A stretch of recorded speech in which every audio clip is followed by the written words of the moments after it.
Il ne m'a même pas regardé quand il a fait ça. J'ai jeté le billet de 50 $ froissé sur la table comme si j'étais un mendiant qu'il en avait marre de nourrir. Sortez, dit-il. J'en ai assez de payer pour les erreurs des autres. C'est à ce moment-là qu'il a cru avoir gagné. Le moment où il a cru m'avoir enfin anéanti. J'ai fixé cette facture pendant une longue seconde, j'ai laissé le silence s'étirer. Je l'ai laissé croire que j'étais en train de craquer. Puis je l'ai ramassé et j'ai souri. Non pas un sourire joyeux, mais un sourire entendu, le genre de chose qui rend un homme nerveux. Même s'il n'en comprend pas encore la raison. J'ai plongé la main dans ma poche et j'ai glissé l'enveloppe, scellée sur la table. Je sais, et je dis. Et mon vrai père m'attend dehors. Il releva brusquement la tête. Il fronça les sourcils. Lorsqu'il regarda par la fenêtre, son visage devint gris. Je reviendrai sur ce moment. Mais d'abord, vous devez savoir comment nous en sommes arrivés là. Enfant. Je pensais que mon père était strict parce qu'il voulait le meilleur pour moi. Il n'était pas affectueux, mais je me suis persuadé qu'il tenait à moi à sa manière. Chaque insulte, chaque indifférence, chaque instant où il m'a fait sentir comme un fardeau, je l'ai encaissé et j'ai trouvé des excuses. Mais il y a eu aussi de bons moments, rares, mais suffisamment éclatants pour me faire croire que le reste n'avait aucune importance. Quand j'ai gagné le concours de débat de mon école, il a applaudi une seule fois. Quand j'ai réparé le vieux générateur, il a marmonné, bien. Ces miettes m'ont gardé fidèle plus longtemps qu'il ne le méritait. Et puis, à 15 ans, j'ai commencé à remarquer des choses. Son regard s'attarda sur moi. Empreint d'une froideur plus profonde que la déception, sa poigne se resserrait chaque fois que maman mentionnait les dates proches de ma naissance. La façon dont il mettait toujours l'accent sur mon fils. Comme s'il essayait de s'en convaincre lui-même. Je ne le comprenais pas à l'époque, mais j'ai senti le changement. J'ai senti la distance s'accroître et je l'ai archivé. Ce n'était pas dramatique, pas de cris, pas de porte qui claque. Juste une conversation que je n'étais pas censé entendre. Maman murmure au téléphone. La voix brisée. Il a découvert que le garçon n'était pas le sien. J'ai eu un pincement au corps. Pendant une bonne minute, je ne pouvais plus respirer. Mais ce n'était pas parce que je me sentais trahi. C'est parce que soudain, enfin, tout a pris sens, sa dureté, son ressentiment.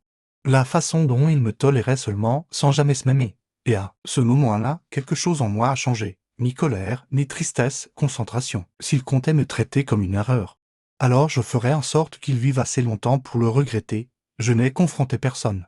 Je n'ai pas posé de questions. Je n'ai pas pleuré. J'ai observé. J'ai appris que l'homme au téléphone avec maman n'était pas un inconnu. Il était resté là, à observer de loin. Respectant les limites que sa mère avait fixées des années auparavant. Il envoyait de l'argent des cadeaux, mais n'intervenait jamais. J'ai cherché son nom, un homme d'affaires discret et prospère, sans scandale ni casier judiciaire. Un homme qui a tout bâti à partir de rien. Un homme totalement différent de celui qui m'a élevé. Je n'ai donc pris contact qu'une seule fois avec un simple message. « Je crois que tu es mon père », répondit-il en quelques minutes. Je t'attends depuis des années, je laissais la tension monter. Naturellement dans la maison, je ne provoquais rien. Ce n'était pas nécessaire. Il devint de lui-même, plus méchant, plus froid, plus ouvertement cruel. J'endurais tout avec un calme qui le dérangeait. Car il ne comprenait pas pourquoi je ne craquais pas. Pendant ce temps, je rassemblais des preuves, ses dettes de jeu, son compte secret.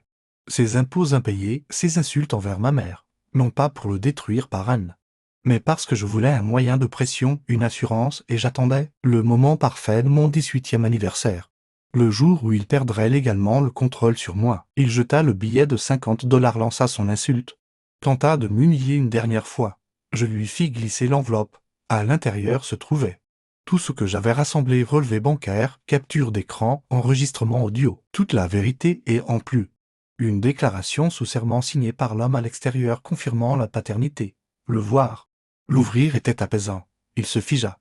Ses yeux parcouraient les pages. Sa poitrine se soulevait et s'abaissait comme s'il se noyait. « Tu as planifié ça ?» murmura-t-il. « Oui. » Et je répondis. Il regarda par la fenêtre et vit l'homme qu'il avait raillé pendant des années sans le connaître, plus fort, plus calme, plus accompli, l'homme auquel je ressemblais. Et c'était alors que la peur l'a saisi, non pas parce qu'il était en train de me perdre, mais parce qu'il s'est rendu compte qu'il ne m'avait jamais vraiment eu.